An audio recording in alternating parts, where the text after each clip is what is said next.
The show is here. Yo, our mission is clear. It's time to change healthcare. Have no fear. Today is the day. This is the hour. Together, you know we've got the power. Drop the silos. We're all the same team. Patients, docs, nurses, tech, and marketing.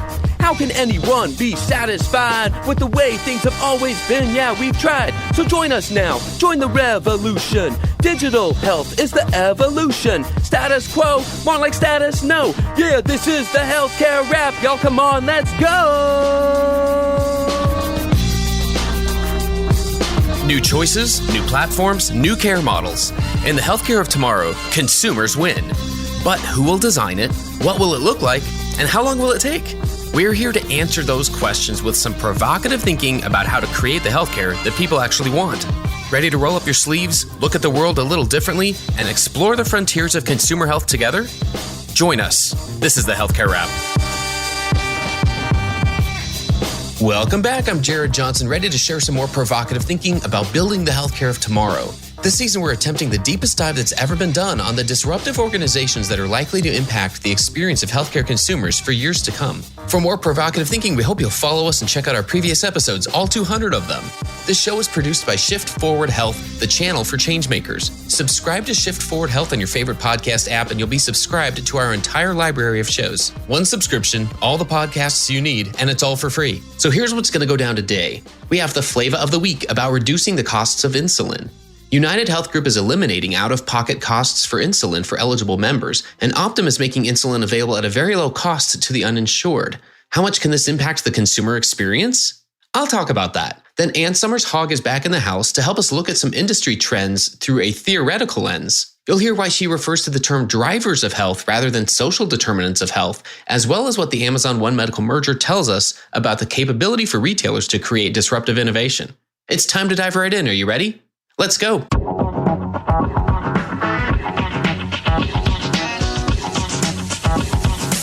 Flava of the week. The Amazon One Medical merger overshadowed some other significant headlines in consumer health, including two related announcements about reducing prescription drug costs. On July 15th, UnitedHealth Group announced that they will eliminate out-of-pocket costs in standard fully insured group plans for certain preferred prescription drugs, including insulin, and several drugs used to treat emergencies such as severe allergic reactions, hypoglycemia, opioid overdoses, and acute asthma attacks. Their press release stated that eliminating out-of-pocket expenses for these critical medications can help reduce the burden of medical costs on consumers and encourage better medication adherence, reducing the risk of complications and expensive hospitalizations. In addition to insulin, 4 preferred emergency use medications will be included in the new standard offering and will also have a $0 cost share. Epinephrine for severe allergic reactions, glucagon for hypoglycemia, naloxone for opioid overdoses, and albuterol for acute asthma attacks. Then there's Optum. On August 1st, they announced a partnership with Sanofi to make insulin available to people with diabetes who don't have insurance. A 30-day supply of insulin will be available for $35 on the Optum store website for those who don't have insurance. This is a quiet game changer. I wasn't sure how big of a deal this was, so I looked it up. I compared the prices of 6 types of insulin medication on Amazon Pharmacy and Mark Cuban's Cost Plus Drug Company, and the results opened my eyes. Mark Cuban's company didn't offer any of those meds, and while they are available on Amazon Pharmacy, their prices for the same doses ranged from $193 to $570. That's up to 1,500% higher. So yes, getting them for $35 is pretty incredible. Remember, costs matter. About 4 in 10 U.S. adults say they've delayed or gone without medical care in the last year due to cost, according to a study that the Kaiser Family Foundation published in July. Remember, major health plans are incentivized to keep their members healthy in ways that don't provide value in fee-for-service business models. Remember, every part of the consumer experience of healthcare has room to improve. In this case, let's help patients get their meds. Let's make them more affordable. Filling your prescription is often the second to last part of your experience, followed by the fun of dealing with the bill. So let's think outside the box and reduce costs. That's another way that we'll build the healthcare of tomorrow. And that's the Flava of the week.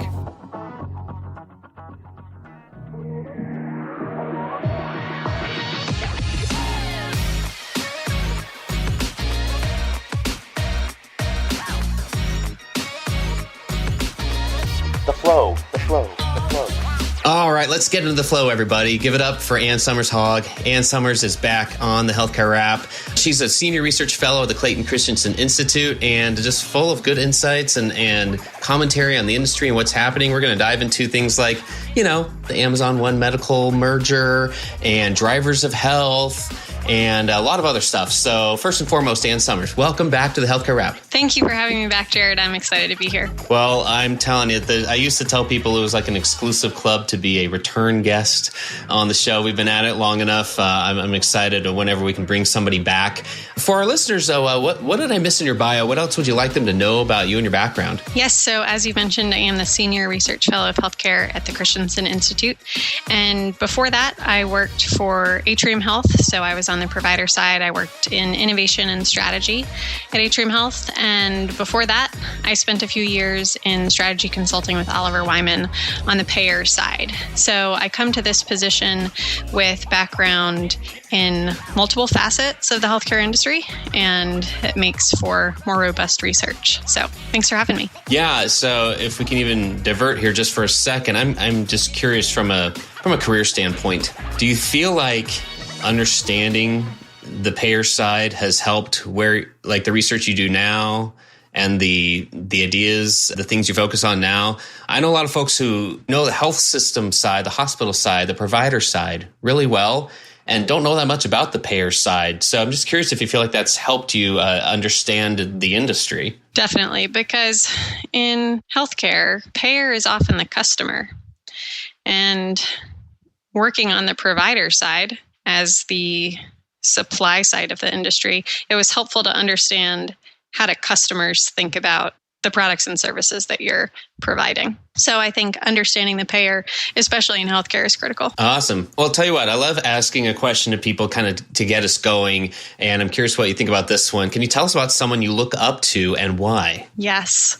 So I've been asked this on other podcasts, and I frequently state the name of one of my longtime mentors, Dr. Jean Wright, and how I really looked up to her as being an incredible team builder and a great leader, and all doing it while being a single mom. But I'm going to go a different direction this time. I do really look up to Dr. Jean Wright. But as I read your question, I was thinking, today I really want to highlight a mentor who I had at Atrium Health, and he was the chief legal officer when I was there. And I got an opportunity to know him through my work in the innovation engine. He was always a supporter of the innovation team's efforts. And Jean actually told me, one thing to really admire about this leader, his name is Keith Smith, is how he builds up his teammates. And he had this practice where he would take lawyers on his team to lunch with other executives around the health system so that these other lawyers could meet other leaders in the health system. And after I worked with him closely on a project, I asked him a few months before I went out on maternity leave, I said, could I ask you for 30 minutes of your time to get coffee or tea? I'd love to know how you manage being in the C-suite, having a family, being a triathlete. From the outside, it just looked like he, had figured it all out. He graciously gave me 30 minutes of his time, which for anybody in the C-suite in multi-billion-dollar health system is very, very busy. So it was really nice of him to give me the time. In that 30 minutes, just the few questions that I asked him about how does he prioritize, how does he think about what he says yes to and what he says no to, and how does he manage the various different aspects of professional and personal life, all while still managing to somehow find time to sleep, shaped so much of what followed in my personal and professional career. And there are just little sound bites from that 30 minutes that continue to make such an impact on me day to day, and that I've shared with others who I mentor. And so what I really appreciate about his leadership style was that he always took time to invest in those below him on the ladder. And I just thought that was so admirable. Oh, well, not only admirable, it's not that common. I don't feel like it's awesome when we can identify leaders who recognize the importance of doing that and kind of paving the path for those who are coming with them and recognizing the value that brings to everybody. So thanks. So that's a great example. It's funny. I always have some topics in mind for a conversation, and then things happen in the industry. Like in this case, we just recently had the Amazon One Medical announcement. And I feel like there have been opinions out there, but I still think it's worth talking about. I know you had a take on the merger. I'm just curious what you thought about it in general. What went through your mind when you heard the announcement? So many things. So I've tracked potential disruptors in healthcare for almost a decade now. And when I started doing this, One Medical was one of those early potential disruptors. They were, 5 or 6 years old. They had a handful of locations across the US. They were in the low-cost concierge space and potentially disruptive to existing concierge models because they were more affordable and more accessible, but also in some ways represented a new market disruption because they attracted non-consumers of traditional primary care. But fast forward to 2022, One Medical is now a 15-year-old company, once a potential disruptor, now on its own sustaining trajectory, yet still not a positive margin business. So I had a lot of thoughts when Amazon acquired them. I think one you pointed to, which was, I'd really love to know their overall strategy and roadmap. But in the absence of that, we can put together the different pieces of the plan that they seem to be executing and through the lens of theory, determine a number of things that can help us as outsiders think about what are the implications for incumbents in the industry. And others have said this, but I do think it's important to note that One Medical doesn't serve all people. One Medical serves a predominantly commercially insured population. Yes, with the acquisition of Iora Health, they also serve a Medicare and Medicare Advantage population, but One Medical is not a safety net primary care solution. A disruptive innovation is not a breakthrough technology that makes a good product better. Disruptive innovations are innovations that make products and services more accessible and more affordable, and therefore make them available to a larger population. So Amazon has a track record of disrupting businesses, making things more accessible and more affordable and available to more people. And the question is, will the acquisition of One Medical help them to disrupt healthcare? Maybe. It depends on how they leverage the asset. But regardless of whether they disrupt healthcare or primary care by the book definition, even if they don't disrupt, quote unquote, they're still a force to be reckoned with. They're still a formidable competitor and something that incumbents should pay attention to. Does that delineation make sense? It does. It helps because I think people get caught up, especially health system leaders can get caught up in just the thought of they're a threat. We've got to defend ourselves against them. And they don't think about why are they a threat? What's Amazon doing that you as a health system haven't been doing up until now? Amazon wants to be the most consumer-focused company in the world. It's out there. That's what they say. This is our vision. We want to be the most consumer-focused company out there ever, not just in the country, in the world. So health systems aren't historically built on let's be consumer-focused, as we all know. So I think there is a level of that makes sense for you to be a little scared. But what I don't want to get lost is the opportunity for disrupting themselves and recognizing that they can differentiate on experience, maybe not to the degree of Amazon, but you know what? The bar is so low. I mean, we can all point to when's the last time you went to doctor, dentist, eye doctor, anybody, and how was that experience compared to anything else you do in your life? Definitely. And it's a great point. Another thing I'll say about Amazon and their leaders is that they have schools of experience. They've done this before. Their CEO has a track record of building highly successful disruptive companies because Andy Jassy was the leader of AWS, which was originally not even part of Amazon's core business, right? But now it is what makes the most revenue and I believe the most profit for the organization. There's a key school of experience and past track record of success in his leadership, and that he knows how to design, build, pivot, and scale disruptive solutions. And there is also another leader on Amazon's team, Aaron Martin, who was at Amazon, then went to Providence, and then went back to Amazon. And in his time at Providence, he launched and led a number of potentially disruptive solutions. So again, you not only have Jassie's history and schools of experience in building disruptive business models from within Amazon, you have Aaron Martin's schools of experience with building disruptive solutions within healthcare. And so you put those two together, and along with a number of other well-equipped leaders at Amazon, and that's a leadership team, a critical asset or resource that Amazon has in their corner to help them, whether it's quote unquote disrupt primary care or healthcare, or transform it for the better for multiple populations. So I think the leaders behind the work are a critical component. That's really worth noting. I haven't heard a whole lot about that out there. I've heard a lot of opinions about the merger, but not many people zeroing in on that part. I think that really is critical. I'm glad you brought that out. It also makes me wonder, what could the value be to Amazon? Like, where are they going? You mentioned AWS, right? So, is it to try to get health data, all into some AWS solution that solves some of the historically, challenging problems of healthcare data?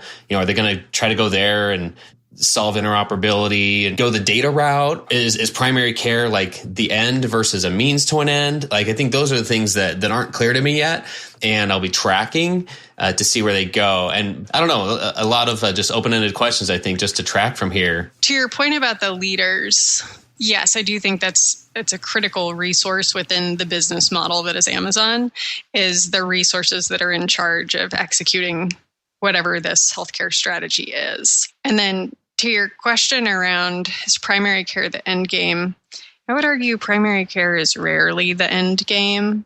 At least in its current form, in most of its current forms, it does not make money. At least in traditional health systems, it's a money loser. And as One Medical has shown, even with a better patient experience, when it's built on a fee-for-service foundation, it's still a negative margin business. So I would say primary care is definitely not the end game, but the question is what? So if listeners agree that primary care isn't the end game, then what is? And as I think about the other things in the Amazon health portfolio, there are a number of them. You have movement trackers, health trackers with Halo. You have pharmacy services with PillPack. You have, they're not talked about a lot, cancer vaccine research. You also, maybe outsiders wouldn't say this is a health asset, but I would argue it is, Whole Foods. So it seems to me that they're really compiling the different components of population health management, and what do you really need to be a population health management company? And why would they want to do that? Well, if they wanted to find a way to deliver better health for less, then they are amassing a number of the capabilities, and when I say capabilities, I mean resources and processes required to do so. And in order to do that, they'll need to set up their health entity, their health arm, as a separate business model. But again, Amazon already knows that. They did that with AWS. They already know how to do that. And the devil will be in the integration details and whether they're able to execute that. But again, I have no reason to believe, and none of us really have a reason to believe that they won't be able to do that given their past track record of success with setting up potentially disruptive entities separately and scaling them. Stay tuned for more provocative thinking after the break.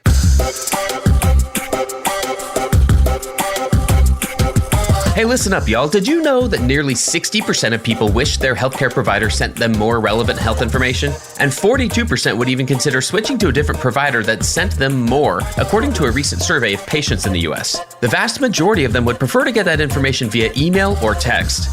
Persado is a natural language AI company that provides healthcare organizations with pre-developed, pre-optimized messaging journeys proven to build digital relationships, improve health goals, and increase patient retention. Deliver better health outcomes and revenue growth with Persado's data-driven content that inspires action. Visit Persado.com to learn more. That's Persado, Persado.com, to find out how Persado can help.